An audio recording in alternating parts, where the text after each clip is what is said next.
Welcome to the Trying to Be Better podcast with Joel and Steve.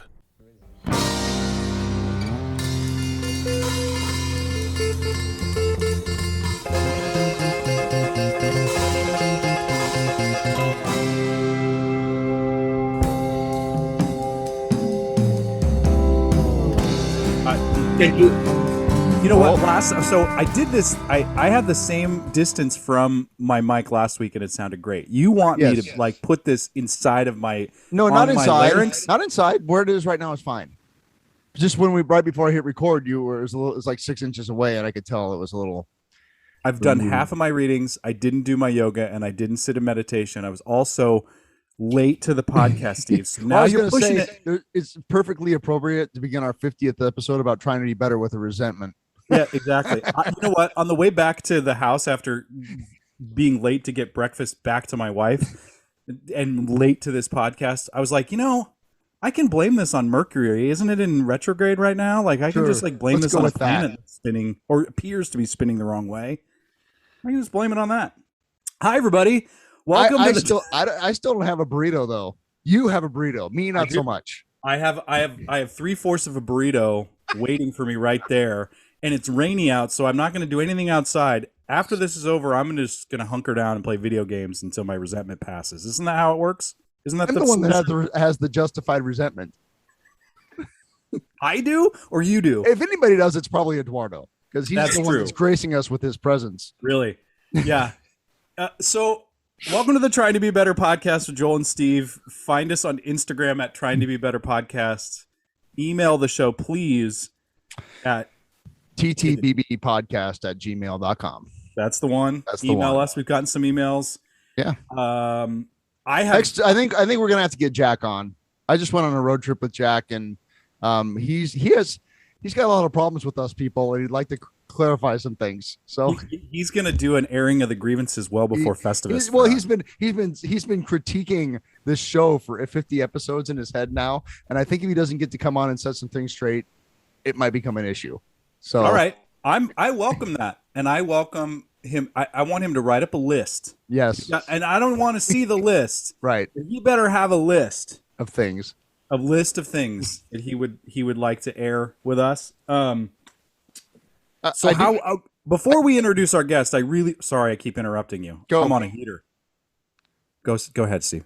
Well, I was going to say maybe we're heading the same direction, but I think that we should probably acknowledge the fact that this is our 50th episode of doing this. Yeah, which is pretty crazy. Happy 50, Steve. Thank you. Happy 50 to you as well. I didn't think we'd do 50 of these. Honestly, I had no idea. I did. Yeah, I guess I didn't have an idea. But I mean, I think it's cool that we're still doing it, and it still feels like something worthwhile. Yeah. So if I had hat tips to us, I guess. Yeah, we can pat ourselves on the back a little bit. And to our dozens of listeners. Dozens of them. Yep. Yeah, I'm really proud of it. And I looked forward to this time all the time. And once we get going, it never feels like, we're just like, we're reaching for something to talk about now. No. Yeah. So I'm grateful. So basically we're endlessly entertaining to ourselves. That's what we said from day one, man. Yep. Yeah. And so I'm grateful that we get to do it. Plus, me too. You got to see the Dead and Company this week. I did. Friday night. How was it? It was so good. I had so many superlatives. They continue to delight and amaze, and it's a spiritual experience is the shortest way I can put it. Not everybody goes to it for that, but that's been my experience. And like just little things like they encored with the song "The Weight" by the band Friday night, and which was the encore to my first Grateful Dead concert in 1990. Oh wow! So that's just one of those little kind of cosmic, just the wheel keeps turning, man. Just comes back around. So it got to tie off a lot of things there, Yeah, man. When we saw him, when you and I went and saw him in Chicago for the quote last shows in 2015. Yeah, I tied off a lot of stuff. That was 25 years dead for me, and I kind of said goodbye. Like, thanks for everything, guys. I just got a little emotional. But what I've discovered in the last 6 years is that they are the gift that keeps on giving. I'm able to go with a completely different intention Yeah. And have a different experience, Yeah. which is of course the point. Right. If there was one, I'm sure, ask 100 deadheads, you'll get 100 different answers, but that's my experience, And what I've got to experience through that whole trip for you, at least in the last few years, is that because of the music and because of the people that play the music in any form, there's going to be a cyclical dying and rebirth there, and you can kind of get in where you fit in, and that is eternally cool. And here's the thing, our friend Crazy Mark, who we still need to get on here, I ran into him, and he's the one that first floated the idea of the Forever Band, which is that the music and the material and the energy, that's the thing, right? And the people that play it are a critical part of it because you kind of need them, but that situation will keep going. Yeah. And that losing Jerry Garcia was a pretty big hurdle to get over. Right. But here we are 26 years later. Yeah. Is that right? No. Yeah. 26 years later. Yeah. And it's like it's cooler than it ever was. And so like Billy Kreutzmann, one of the original drummers, had to sit out due to health reasons, and they brought in Jay Lane to fill his spot, who's played drums for and with Bob Weir for over 20 years. Yeah, right. So he's familiar with the material. Right. And the shows were incredible, largely because Jay Lane was playing drums and not Billy. No disrespect to Billy.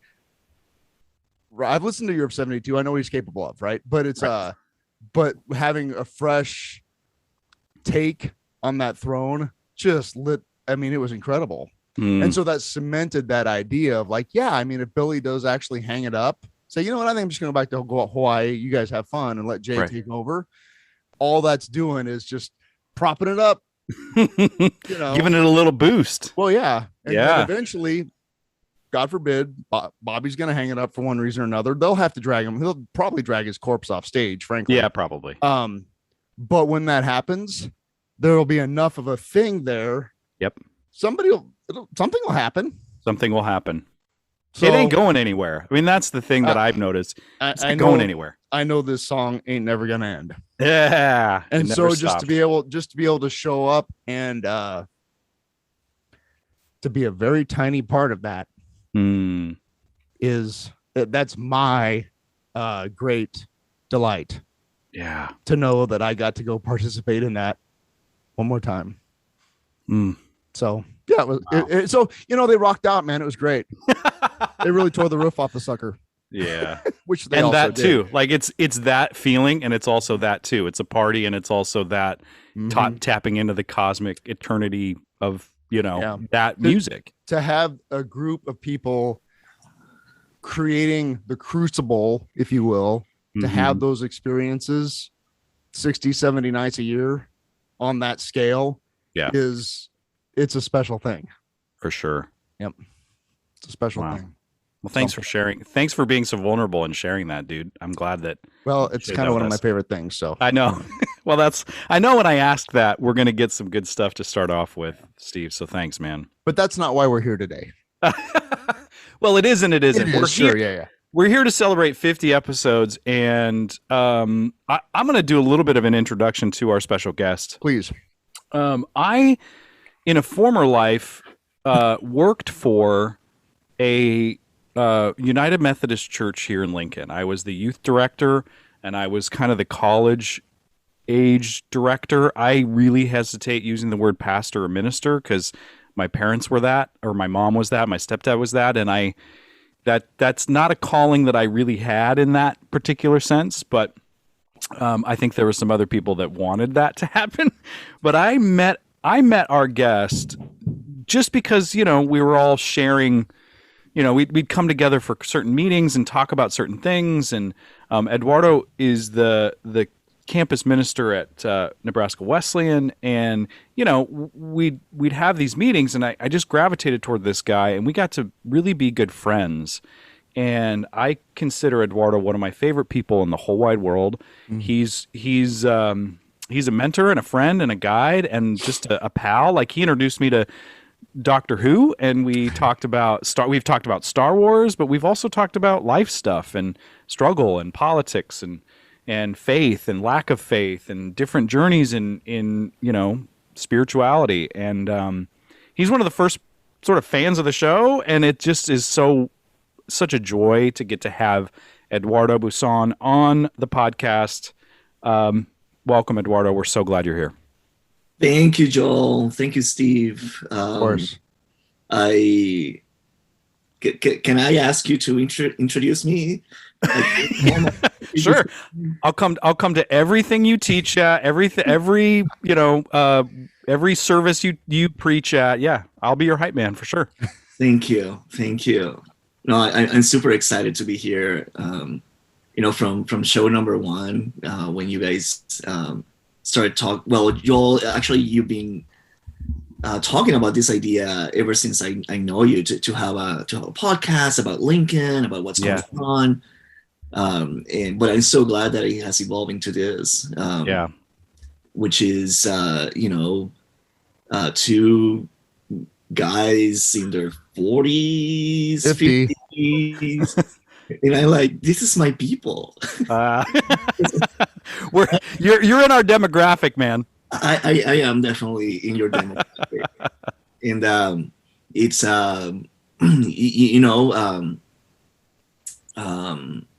there's not much support for Gen Xers out there.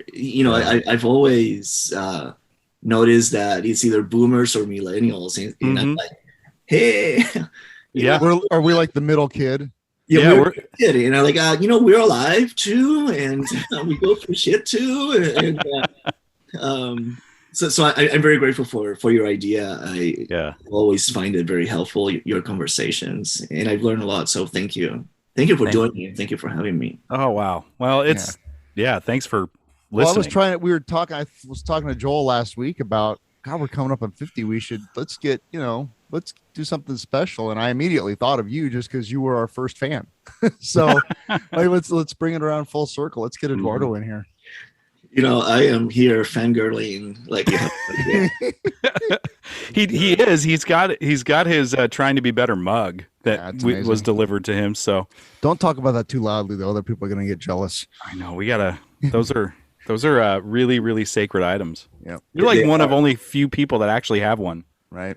I love it. It's my favorite chocolate mug.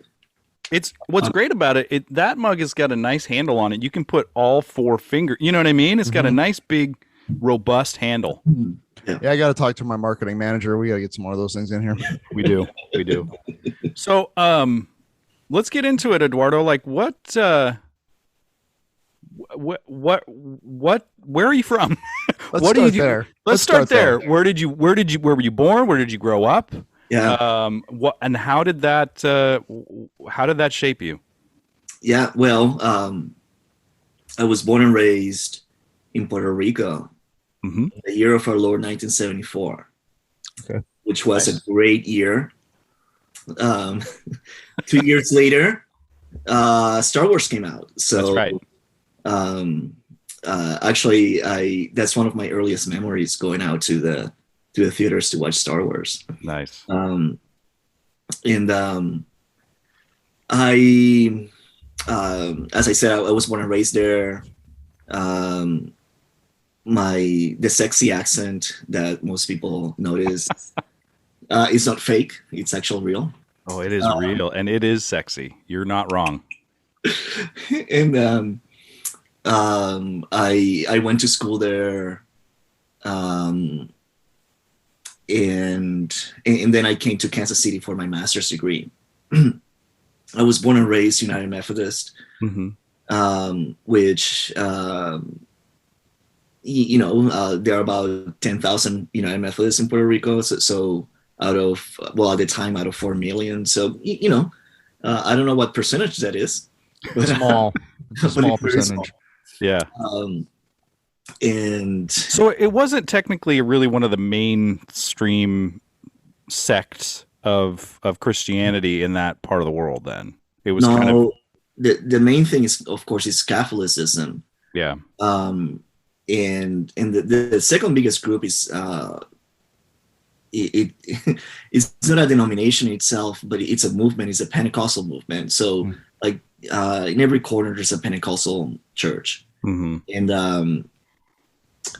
being in that environment, of course, that branch of Christianity affected as well Methodism. So it was, I really enjoyed it. And now looking back, not trying to romanticize, but I'm very grateful for the religious experience that I had in the religious upbringing. When I was about 12 years old, my church started identifying in me gifts that may lead to being a pastor. And they were very, very gentle in encouraging me and giving me opportunities. That's what you need to help someone identify their vocation, is giving them opportunities to practice it, to taste it. And on my junior year in high school, I was like, yeah, I'm going to be a pastor someday. So I went to college. I did the college thing. And I did my undergrad in psychology, which I was completely disappointed with. Why were you disappointed with it? Because it was more philosophy and my introduction to psychology, we talked about language and the origin of language. And we spent so much time on that. I could talk to you about it. I think that was the first part, or the only part of that course that I pay attention to. And instead of changing my major, I just continue in it. Now looking back, if I was hop on a TARDIS and talk to College Eduardo, first of all, College Eduardo will say, back off. Leave me the hell alone. Right. But I would say, dude, just do languages. I took French in my senior year, and I loved it. I loved it. I wish I would have learned more languages. But anyway, went to seminary in Kansas City, and there I did my master's in Divinity, met my wife, and she's also a pastor. And that's and that's the beginning of the story. So you didn't resist that path. I mean, I'm assuming to a certain degree you did, but you were kind of like, this is what I'm going to do, and I'm going to do that, and that's kind of the North Star, and that's the thing that rolls out in front of me. Yeah, and I didn't resist it. Looking back, I'm very passionate about helping. My vocation is really helping people find their way. Yeah. And I do that through as a pastor. But so I'm constantly looking back, because I think my experience was very positive. And so I keep looking back. What did the people around me did? And I think that I didn't resist it because people were very gentle and they were very encouraging. And if I said, I just don't think this is my thing, they would say, okay, that's fine. So they really didn't push me one way or another. My family, recently I learned that my mom wanted me to be a social worker. But I just learned that recently. So not even my parents they really wanted me to find my way. Yeah. And, so I didn't resist it. There are things about being a pastor that I'm really bad at. What are those things? I want to know those things, because from my vantage point, Eduardo, you're one of my favorite pastors of all time in the whole wide world. So what are the things you don't feel like you're good at, and how have you maybe reconciled just not being good at those things? Well, thanks, Joel. I had some traumatic experiences in hospitals. I remember when I was a local church pastor, going to a hospital and sitting in the car for 30 minutes, psyching myself up to go and visit someone. I'm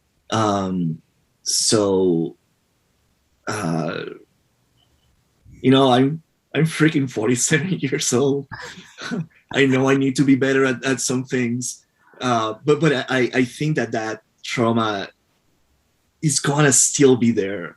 And I try to work through it, but and it has to do with very vivid memories of seeing family members dying in the hospital. Sure. And I just don't want to do anything with hospitals. So doing that in my previous church, or my last church, that was 12 years ago, 13 years ago. I had to visit a lot of people at their homes, and which was fine for that time. But I felt like after visiting someone at home for 30, 45 minutes, I needed 6 hours to recoup. I put so much emotional energy into it that doesn't come naturally to me. Are you naturally introverted? Very much of introvert. Okay, yeah, I relate to what you just said very much. Like if I have an interaction with, like after this, I'm going to decompress for a few minutes. Right. You know, it just like I enjoy being around people. I like people, but just interacting with people it doesn't fill my batteries. It drains them. Yes. So exactly. I appreciate what you just said. As one introvert to another, God bless you. Thank you, Steve. God bless. Yeah, no, and you know, as part of my job, I have to go to banquets and things, which I love because I love people. But I'm, you know, I always ask them, sit me in the last table of the room, you know, really back to back. And they never do that, which is fine. But put me near the door, please. They're like, no, you're the pastor. We want you up front and center, and everybody look at, we have the pastor here. Yeah. That's what they tell me. Yep. That's exactly right. So and it's funny because, you know, you will think that to be a pastor, you have to be an extrovert, but most of the pastors I know are very much introverts. And I don't know what's the deal with that, but that's so, well, I just know that like Sunday afternoons are very sacred to pastors because of naps. Like there is something spiritually significant. Every like United Methodist pastor, my mom, my stepdad, other people I've known, it's like after church, there's like this, because it's this build up to that event, that moment. And then Sunday afternoon is maybe put on football, put on a movie and nap. And maybe everybody else naps on Sunday afternoons, but I just know how important that was. I remember talking to my former boss, David Lux, about that. Yeah. Yeah. You know, if people don't realize that Sunday mornings, what goes into Sunday mornings, right? Yeah. And I don't do worship on Sundays anymore as a campus pastor. Right. My Sundays are Wednesdays, right? Okay. But what goes into Sunday morning is that there is a lot. It is 8 to 10 hours of preparation just for the 15 or 20 minutes that you're going to be speaking. I'm sorry. There are noises in this house. Yeah. Are you in a haunted house, Eduardo? I think I am. And my printer it started to print. Sorry. So there is that. There's the visiting, there is the meeting, there is the planning, there is the troubleshooting throughout the week, there is the administration part, there is the worrying about money. So all of these things that are happening throughout the week, they lead to Sunday morning. And then Sunday morning is a very physical, very spiritual, and very emotional time. So of course, when we're done, sometimes like 5 minutes before the service starts or right after the service starts, someone's come and said, you know, I'm upset at you. Which, you know, it's better than being upset and not saying anything. But I'm like, you know, can we wait to do this until some other time? But anyway, so there's a lot that goes into Sunday morning. So of course, Sunday afternoons for pastors are very sacred. For me, because I Wednesdays is my long day and it's a day in which we have worship. On Thursdays, I have my day, I work from home. Quote unquote. Just so everybody who's listening at home, the work from home got some air quotes there. I'm familiar with that kind of working from home too. I get it. So that's I think that's why the Sunday afternoons, particularly for introverts, are so great. Yeah, to recharge. Yeah. Well, I have to ask. I'm curious about your last name, Busson. Am I saying that right? Oh my gosh, Steve, good job. Yes. But so that sounds French to me. It does sound French to me too. So are you of French heritage? I don't think so. Oh, okay. So this is a story, right? Puerto Rico was one of the last colonies of Spain and one of the first of the United States. So still a colony of the United States. But no one wanted to go to Puerto Rico because there was no gold, there was no silver, no riches, nothing. And towards the end of the Spanish Empire, they opened up it was a very generous immigration policy. So all these folks came from Europe to Puerto Rico to populate the island. Sure. And a lot of them came from France or from Corsica. Actually, they were Corsicans. And from Spain and from all the places throughout the Americas.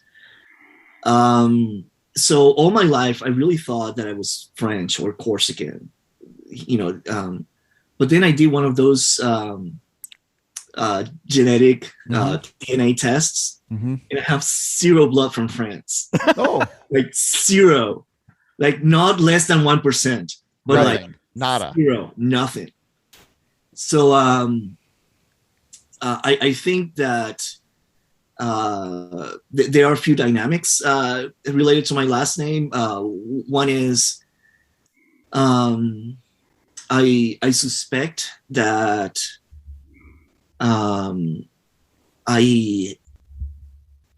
that my family comes, well, it's a mixture, right, of different races. So there is some African slave from the African slave trade blood. And my hunch is that the Busson comes from escaped slaves who took the name of their master or something along those lines. But there is also the dynamic that there were all these Corsicans coming to Puerto Rico, and they were being treated like royalty.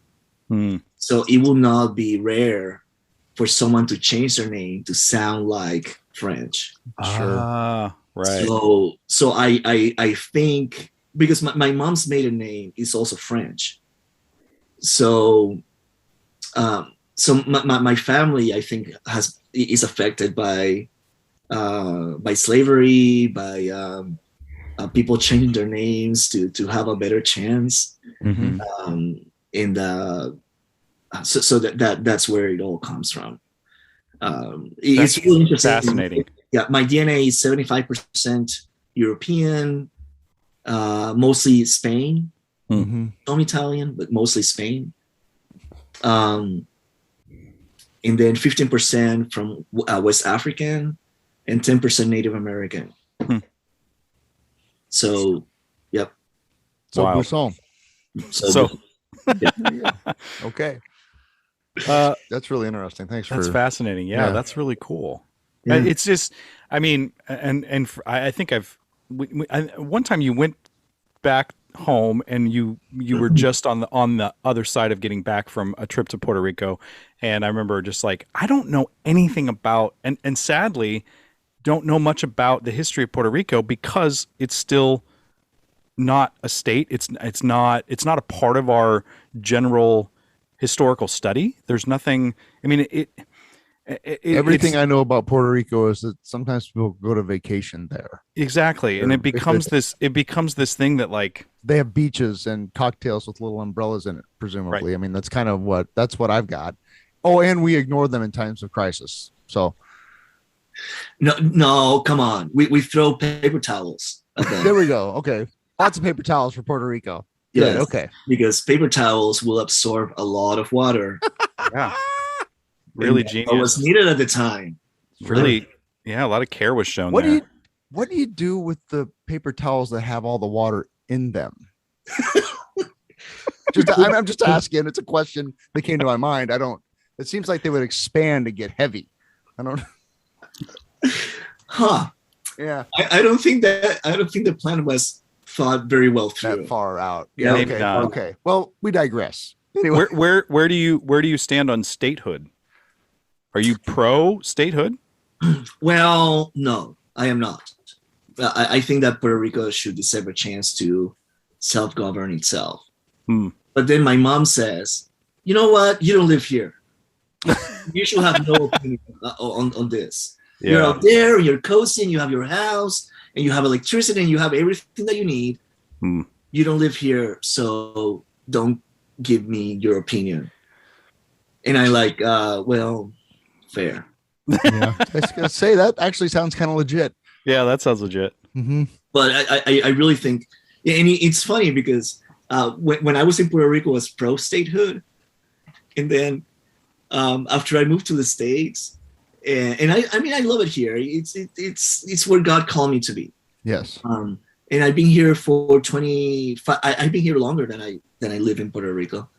The more time passes, the more like, independence sounds pretty good. Independence sounds all right. I'm curious. You're a college pastor. Is that correct? Yes. Mm-hmm. So I'm curious as to what kind, like, how are the kids doing? Are the kids all right these days? Yeah.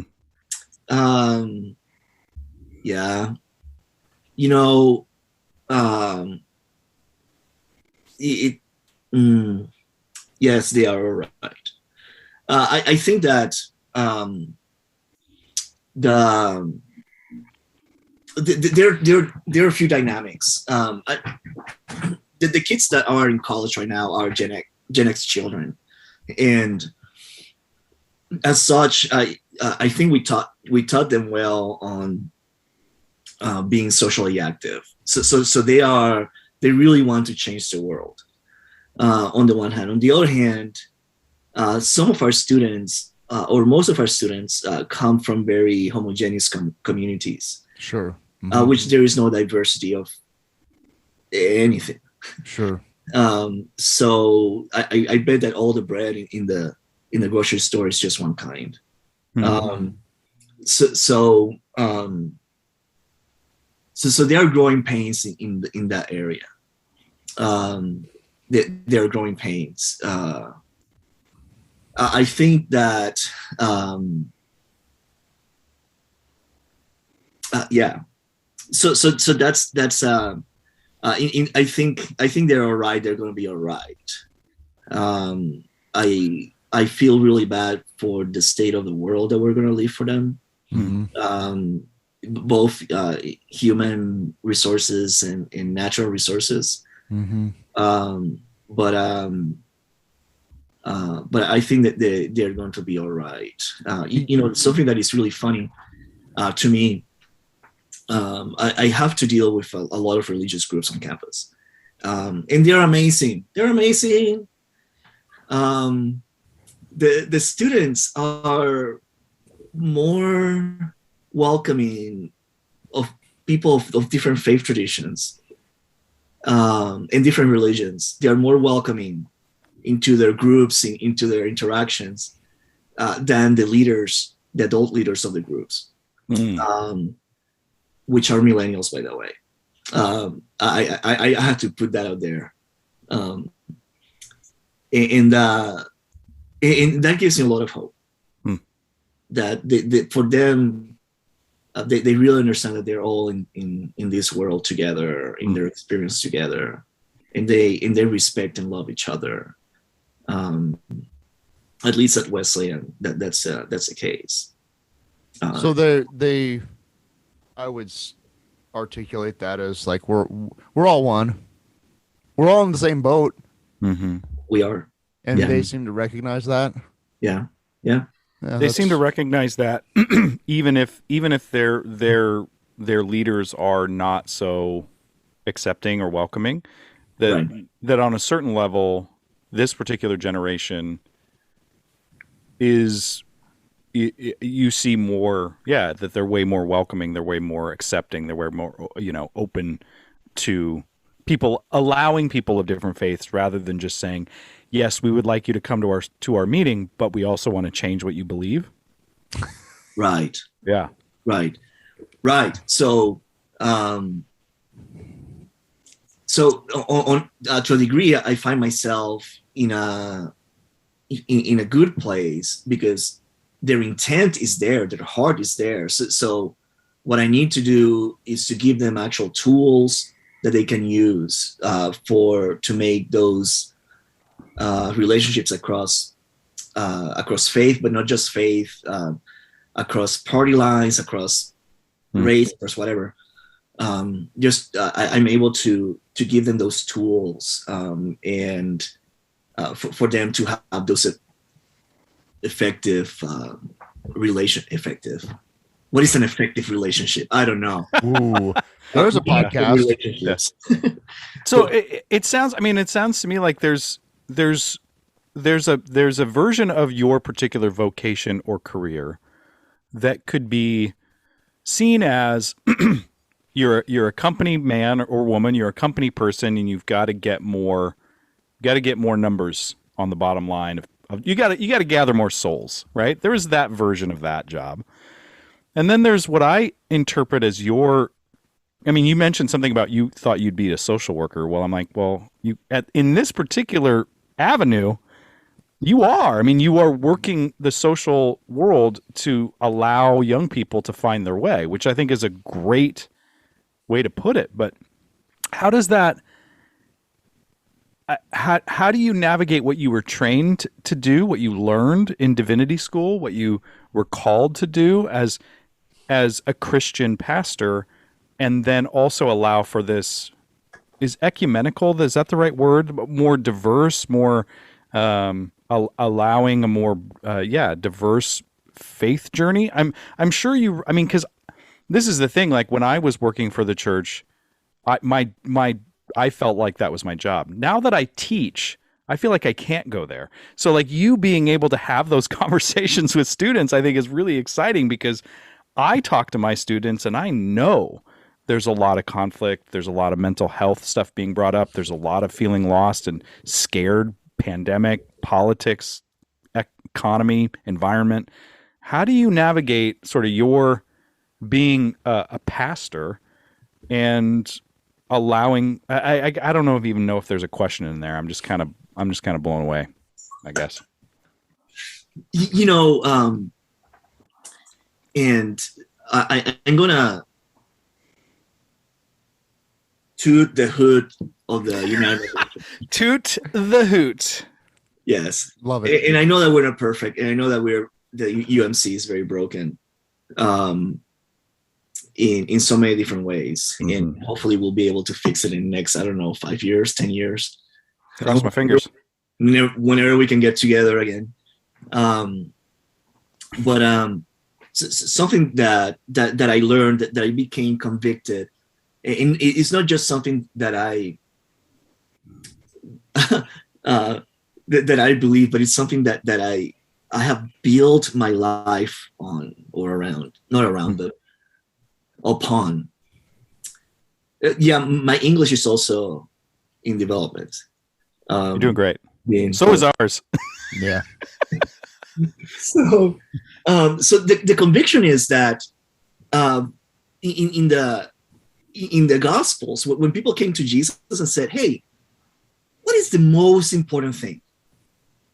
Jesus said, "Well, you've heard about it. love the Lord your God with all your heart, mind, soul, and strength, and love your neighbor as yourself. And then what he says next, it just completely blows my mind. He said, on these two rests all the law and the prophets. So he basically said, these two things, to love God and to love your neighbor as you love yourself, all of what we believe, everything that we have trained, all of that is contained in these two things. If it is not contained in these two things, then it is not important.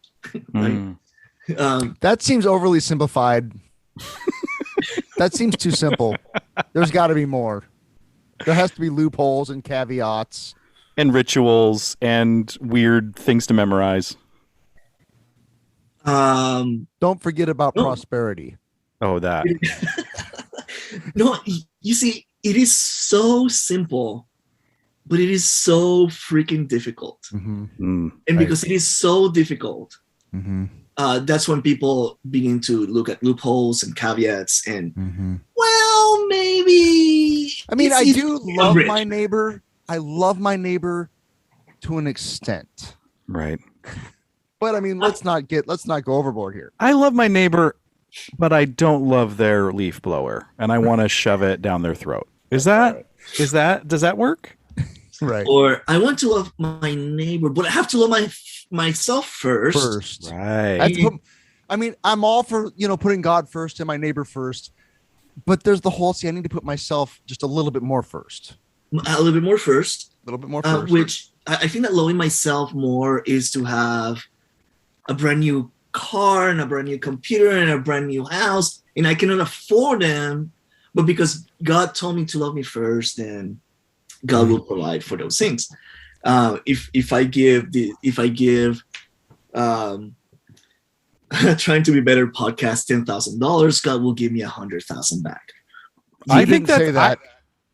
I think that's I think that'll actually work. Honestly, I'm sure. Let's try it. Let's see. Maybe it will. Let's try an experiment. Yeah. Oh God.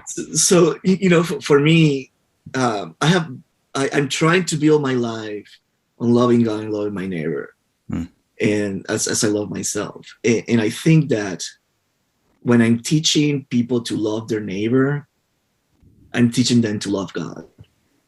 Yeah. Actually, yes.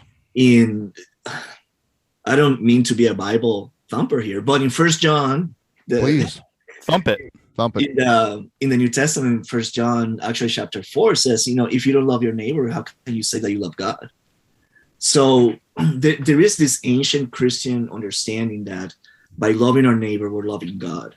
So if I'm teaching students to relate to one another, to appreciate each other, to see the image of God and likeness of God in each other, the sacredness that there is, I'm teaching them to love each other. I'm teaching them to love God. Well, we talk about that.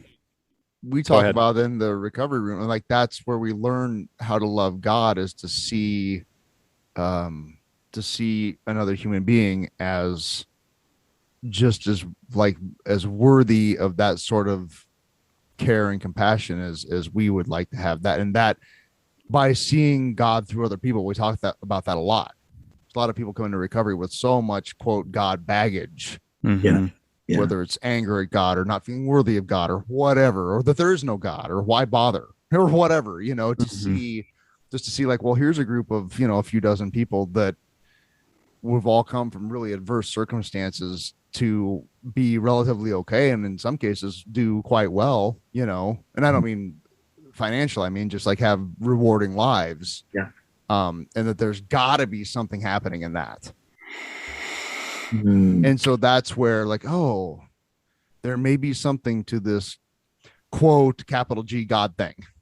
And to further that point, Steve, the idea, especially in recovery rooms, but I could talk about it in terms of my particular path spiritually, but in recovery rooms, there's an urgency and a necessity to treat others, to at least see the basic goodness, divinity, sacredness, or just be of service to somebody else, even if you're grumbling the whole time. Right. that has actual benefits to you being better or letting go of, or, you know, distracting you from your cravings for alcohol, drugs, or whatever your addiction is. Like, there's an urgency to that I think is like the shortcut, the shortcut to, you know, kind of what Eduardo was talking about. Like, if you can do that with your neighbor, you have a chance at real freedom right here and now.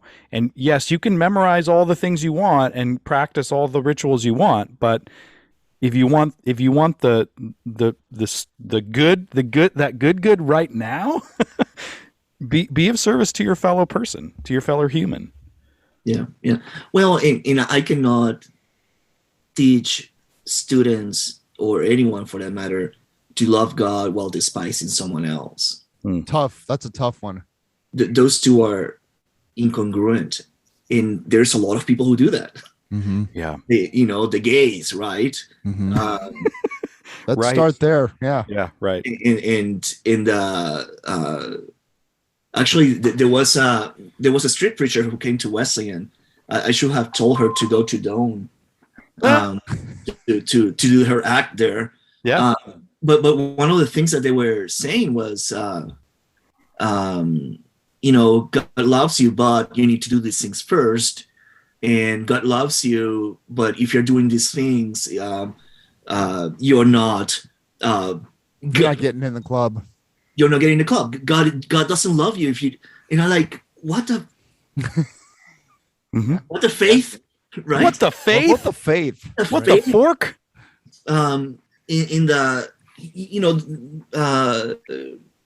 We're taught that God's love is unconditional, and for everybody. For everybody. God even loves them. everybody. Even the people that we don't like. Even the people that we're threatened by. Even those who harm us. Mm-hmm. God loves them too. Mm-hmm. God loves them too. And sometimes that is very difficult for us to accept. How can God love me and God that person that harms me? But if that person has as much of God's divinity in them as I do, of course, mm-hmm. Of course, God is going to love them. And I see that as, what I'm learning in my path is that if we're all interconnected, and we're all relying on each other for the betterment of everyone, and everybody has inherent goodness. It's just conditioned sometimes more than others to step away from that. To hate you and to want ill will for you is no different than to do that for myself. And if I wouldn't do that for myself, I ought not do it for you. Like I was talking to somebody really close to me about, they were like, this person, hates me, or this person doesn't like me, and I don't know, I feel bad about that. And I said, but do you hate them? And they're like, no, I have nothing but love for them. I'm like, well, there's the gold, is that the hate doesn't come from you to them. You can forgive them. You know what I mean? So it's like, I don't know. I was talking to your student about this recently, their interfaith student, just like how the similarities between the goodness in everybody's sort of path of faith. Like, yeah. Well, I think it was last week, at least I was listening to your podcast last week. They were talking about original sin. Was that last week? Yeah. Yep. Yeah. So the way that I see it is that we're not quite complete, right?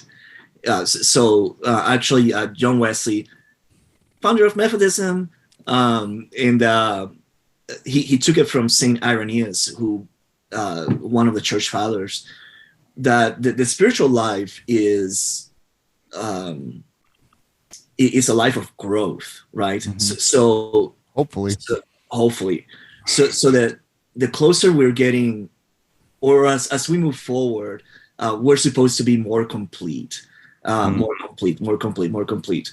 And I see that folks that, when we harbor hatred or resentment towards someone, we are acting against our progress towards completion, or another way of putting it is wholeness, towards wholeness. Like a friend of mine put it beautifully, was when I hate someone, he said, it's like I'm drinking poison, hoping that it will kill the other person. Mm-hmm. Right. Mm-hmm. So I had a student that was really upset at me because I refused to say that God punished people.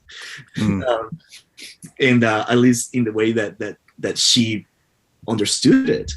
And I said, God doesn't need to punish us. Our actions punish us. Right. Yeah. And God doesn't want to make things worse for us. God wants to restore us, complete us. And that was an interesting conversation. I just hear that. I hear that like, going back to your psychology roots, Eduardo, that human beings are born underdeveloped, right? Like psychologically, scientifically speaking, we are born incomplete, and so it does take this time towards progress, but you can easily see where that can get off the map, and you can leave these huge gaping traumatic holes, and you have to deal with them when you're 40. Sorry. Wait, Steve, you were going to say something. I totally cut you off. Oh, I don't know. I like that idea of to me, incomplete sounds better than broken. Yeah. It's something that's a little more palatable. Yeah. Yeah. And that's, the church that I'm technically a member of currently is big on that concept. And born broken, born sinful, born, without the help of Jesus, that you can only get through them, by the way. It's not going to go well for you, and even just sitting here listening to you guys talk, I think I can think of the ways that I am not operating at maximum potential in terms of being complete and being a child of God and all of that. I can think of the ways I'm broken there, and that's real, but I don't believe, I think that's just, it's like I don't know that my foundation is completely corrupt. It's like I got a light socket that's a little shorty, right? And so I think that I have a real hard time with, there was a time when I, as a person, or I will say that my life was broken. My physical on this plane existence was not functional. But I don't believe them. And my spirit was sad at that state. Right. But it wasn't fundamentally sinful. And so that's something that's been my adventure for the last, 5 years or so. It's like, there are different theologians who think differently about.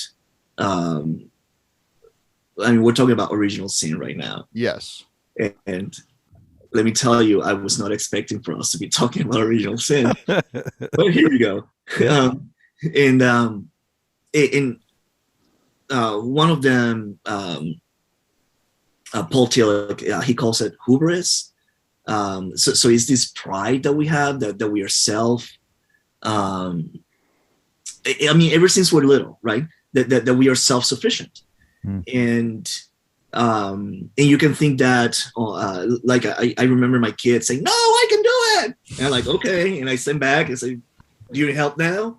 Actually, still, one is 20 and the other one is going to be 18 next week, and no, I can do it. So okay, I'm here. Just let me know when you need help. There is this desire in us to be self-sufficient. So he calls original sin is that idea, that pride that we have. But there's another one, and I really love this. And he calls it separation. So we're born incomplete, right? So separated from God, and the idea is that we are moving towards that unity, towards that completion. And I really like that that interpretation of being born sinful, that's why I say we're born incomplete, because the purpose of life is kind of like to move towards that completion.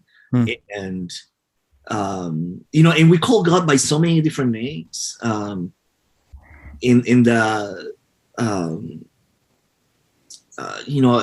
a Christian, and I believe in Jesus, and most of the very classic Christian beliefs I hold, most of them. But it is for me. I will be fooling myself if I say that the only experience of God that there is held by Christians. Because God loves everyone. God has revealed God's self to everyone. And so I think that's another aspect of the importance of interfaith work, or being able to relate to people of other faiths. Because Joel, I sit down with you and you tell me about your experiences, and I'm like, wow, that's an experience that I haven't had, but it tells me something different about who God is, or not different as in opposite, but right. something that I have not experienced yet. So it completes my idea of God. I really love that, because it's in line with kind of what I'm experiencing through a Buddhist path, a meditative path, is that there is this this path towards awakening. That that awakening is, if you could boil all of that down, it is to let go and to connect with other people. To let go of attachments, which is love your put God above everything. I see the correlation there. And I also see the correlation between, love others, be of service, and be connected to other people. I've experienced that more with that path than anything else. And I was raised in the faith that you claim, but at the same time, like, I love that idea of like, progressing towards awakening, or like you said, moving towards completion, or getting everything out of the way to have a relationship with the divine that is pure and open and unassuming, and what we're really after, so that we weren't born with this insatiable need to be bad. We were born with the extreme capacity to get attached to things that distract us. I see the correlation with all of that. Yeah. And I want to say a couple of things really quick. One is I don't believe that all religions are the same. There's some people like Karen Armstrong, the great scholar of religion. She said all religions are basically the same. And like, no, they're not. I think that takes away from the particular experiences of different people of faith. So there are similarities. There's a version of the golden rule, do unto others so you will like them do unto you, in every religion in the world. Everyone, or each one, I should say, has a similar thing. The second thing that I wanted to say really quick was that in Methodism, as it goes, that completion is being completed in love. So actually, we talk about Christian perfection. We don't talk about it because you don't want to say it? Because we don't want to say it. But the idea of Christian perfection is Christian completion, Christian wholeness, and it refers to wholeness in love. So I believe that my goal is to love like God loves. I will not be able to. I don't know when I will be able to do that. Maybe when I'm connected with God at some point. But the goal is to continue to grow in love. And the more we love, the closer we are to God, the closer we are to one another. I'm gonna get real corny here for a sec, but that's part of the reason why Joel and I are friends the way we are. Yeah. It's because like we're trying to hold ourselves accountable to that ideal. Mm-hmm. Even on the days when we're like, nah, I'm not into that right now. Mm-hmm. I don't think what I'm really saying is I'm not capable of that right now because I'm too wrapped up in my whatever I'm mad at or my insecurities or whatever, Mm-hmm. but that's, I think what good friendships are is people that say, okay, that's fine. But how long are you planning on staying in that? Because really, we kind of need you to get back to the other thing. Yeah. I don't know, for at least another hour until I have a sandwich, and to have, right. And then okay, well, you've had your sandwich now. So yeah. Can we? And that's the beauty of these connections though, too, Eduardo, and connections that I have to you. It's like, there's a part of me that when I left and walked away from continuing on with a Christian faith, I thought, well, that meant that I had to reject all ideology, and that's so stupid. It would be really bad to do that because there's so much wisdom from people like yourself. But that's why we can't really, I don't know if I'm going to achieve completion or connection to the divine or enlightenment. You don't do that in a cave by yourself. I mean, there are ascetics that try that, and there are maybe monks that try that, but at some point they got to share their experience, otherwise it's not beneficial. It's like we have to. I love the Ram Dass quote that is, "We are all just walking each other home," and I think that there's so much truth and beauty when, I mean, this relates to especially social problems in this country and all around the world where we're digging in so much. It brings me a lot of hope too, to say that you see what I see in my students, you're seeing it with your students on that level, that there really is a desire and a willingness to connect with each other, because I think there might be some hope in that for us. Otherwise, the world around us wants us to compare with each other, wants us to be angry at each other, wants us to consume each other, wants us to just look at the ways in which we're different, and every bit around us tells us that's what we ought to be doing. But on the ground, our pure nature really wants to connect and to love. Yeah. Amen. Eduardo, have you seen the movie Do the Right Thing by Spike Lee? Do you know what I'm talking about? I know what you're talking about. I have not. Oh, it's been a little while. Oh, you need to watch it. Oh my gosh. I talked about it last week and I just finished it this morning, and it's a 2-hour masterclass on race relations. Mm-hmm. It's just, and it's delightful and it's heartbreaking and heartwarming all at the same time. But what I was thinking about, because I knew we were going to be talking to you, and I was finished it. I watched the climax of it while I was folding laundry this morning, and it's a very much drives home the point that life is complicated, relationships are complicated, societal systems are complicated. Everybody looks out for their best interest. That's just a societal thing. And there's a character that gives a nice little soliloquy about love overpowering hate about 2/3 of the way through the movie. And then in the last fifth of the movie, his actions and words are hateful and cause the climax of the movie to happen. It's the catalyst. Mm-hmm. And that just, it's like, I love this character, but I was so mad at him. Right. Mm-hmm. And so it's nothing's black and white. I guess is what is one of the point of this film is like, you can't to say, well, they're like that is not ever valid. And the movie's made by a black guy, know, and it's just the vulnerability on Spike Lee's part to dive into all this is really incredible. And it's, but just that, I mean, when the movie was over, I was just, my primary thought was, God, there's so much to learn. There's just so much to learn. And to think that I know what a group of people are, or what they're thinking, or what a sect, or what is 100% is presumptuous at best. And that's probably the point of the movie.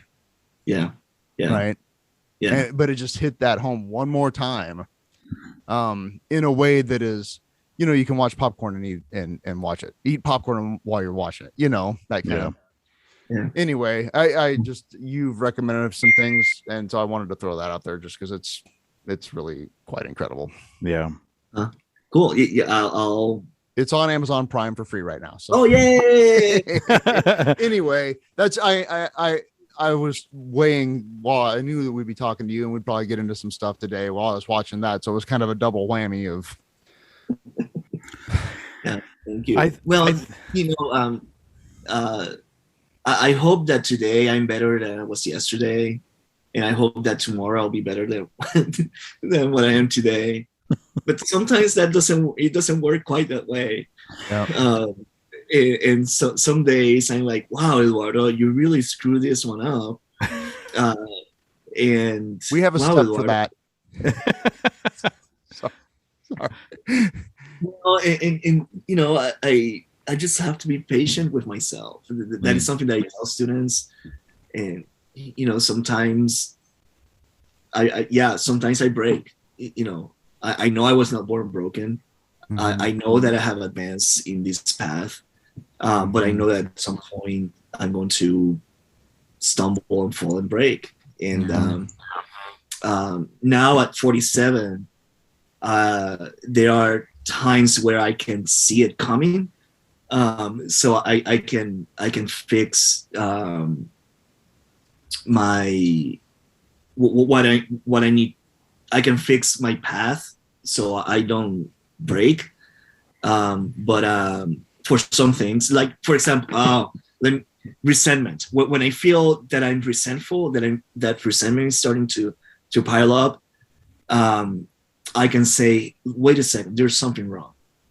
And usually I can pinpoint exactly which practice, which thing I have not been doing. Yeah. And I can get back to that, and then I see that resentment slowly go away.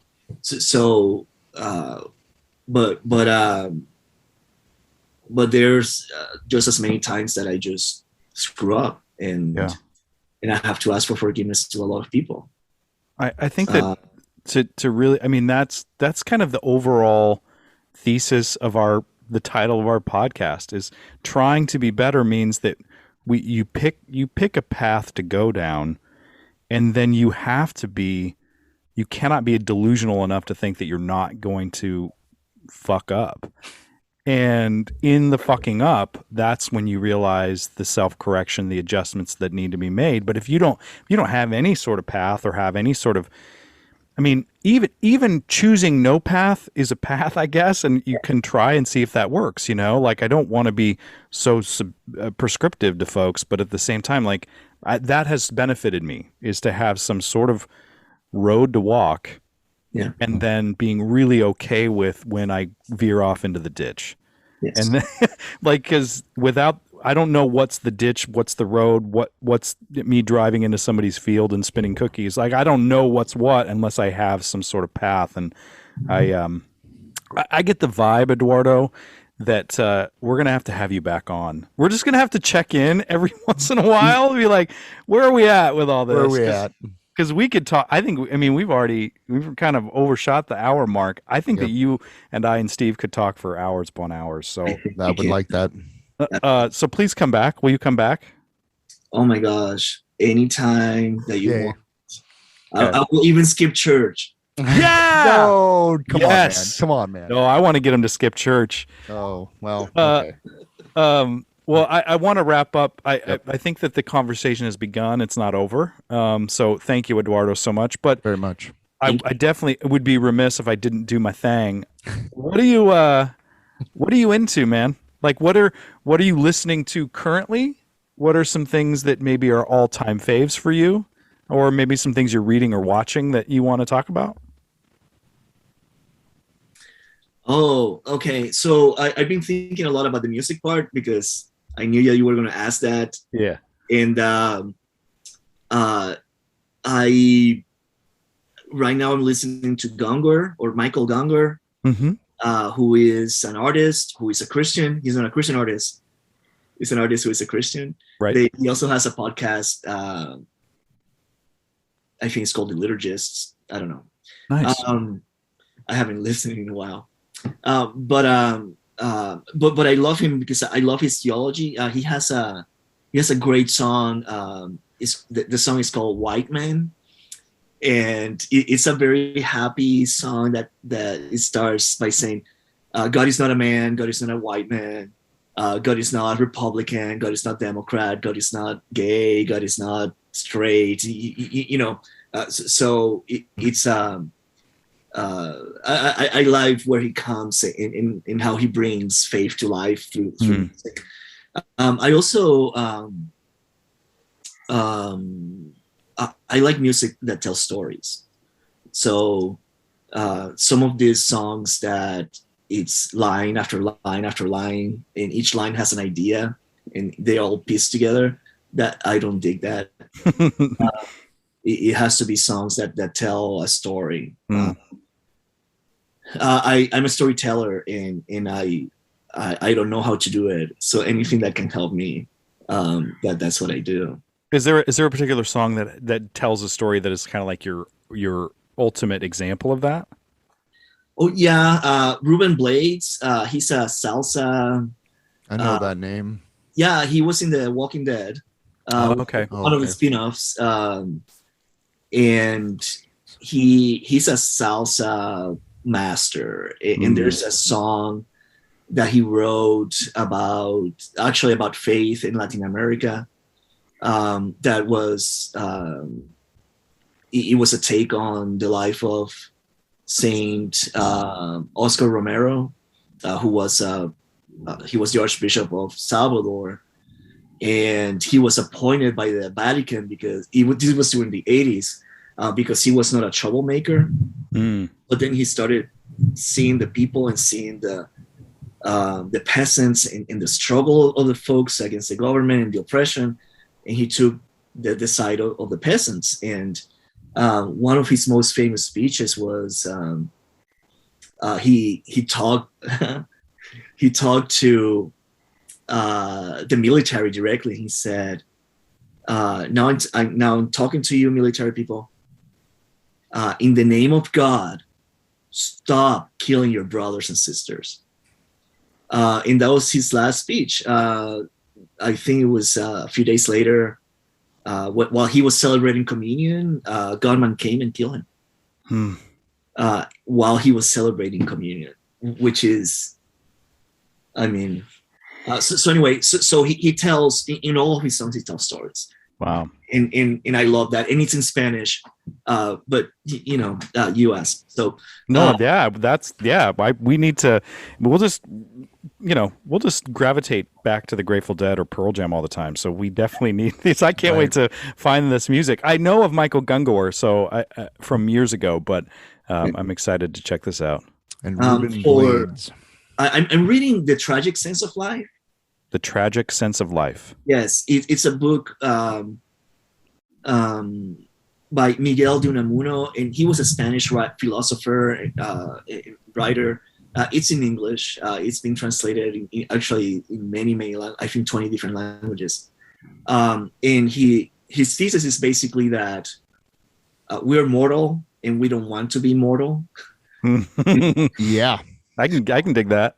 And that is that is the tragedy of being human. Yeah. Wanting to live forever, but not being able to. Yeah. But he brings religion and he brings spirituality, and he's just a great read. Wow. Is this Robert Richards? No. The Tragic Sense of Life. I'm trying to look it up on Goodreads right now so I don't forget he it. may have translated it. Oh, Miguel. Is this The Tragic Sense of Life of Men in People, Life in Men and Peoples? Yes. Okay, got it. Thank you. That's cool. It. Yeah. Thank you, Eduardo. Yep. You're welcome. Thank you for having me. Oh yeah, this has been a delight. Really has been. What a gift. I love you so much. Thank you so much for your Sunday morning Sunday school. We appreciate it. Yeah, appreciate your time for sure. Yeah. And I love your shirt. It says "Save us from our leaders." Yeah. Well done. It was on sale, so I bought it. It was on sale. Right. I love you, Eduardo. Thank you so much Thanks, for Eduardo. joining us, man. It's great meeting you, Steve. Yeah, you too. Okay.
I came across an empty space.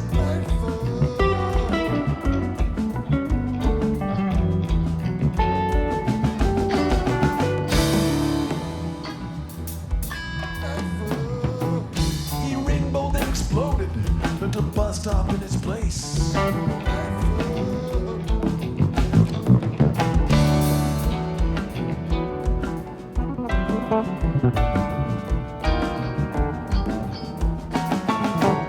The bus got by and I got on. This winter up again.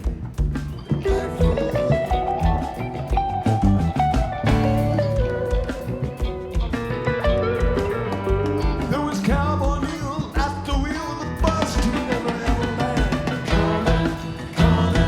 Coming around. Coming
Sugar magnolia, blossoms blooming, heads all empty, and I don't care.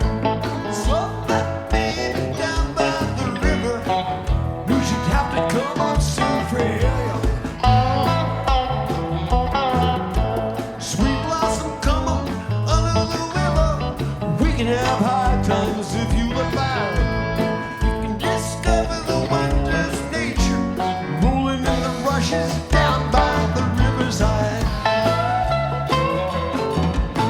She's got everything delightful. She's got everything I need. Takes the wheel when I sit down. Pays my ticket when I speed.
Walking in the tall trees, going where the wind goes. Blowing like a rat rose. Now come on over, sweet lady. Run away and I'll catch you in the morning. So come on over here. Sunshine daydream. Now come on over, daydream. Sunshine daydream. Coming from the sweet breathing more freely. Light out way, I got you in the morning sunshine.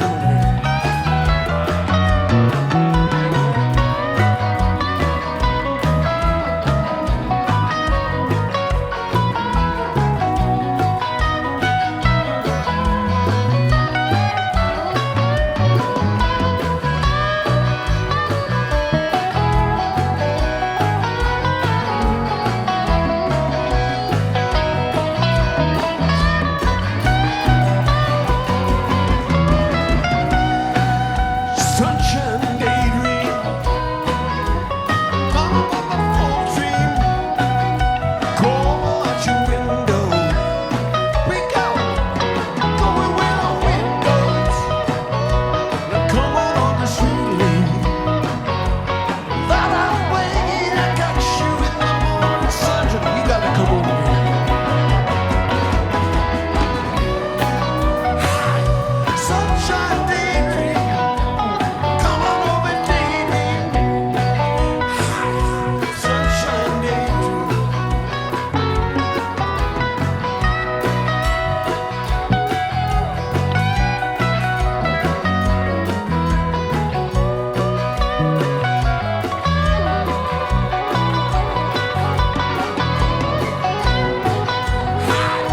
Sunshine daydream.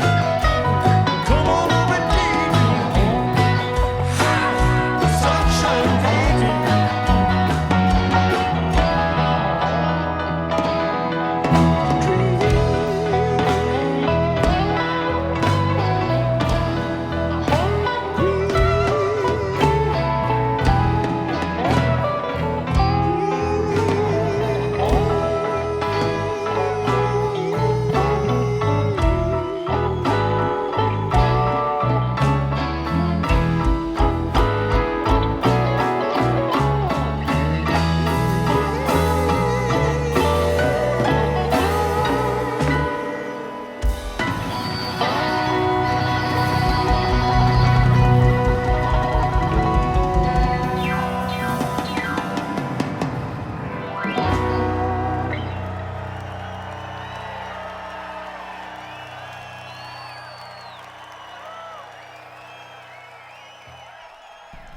Don't forget, toot your hooter.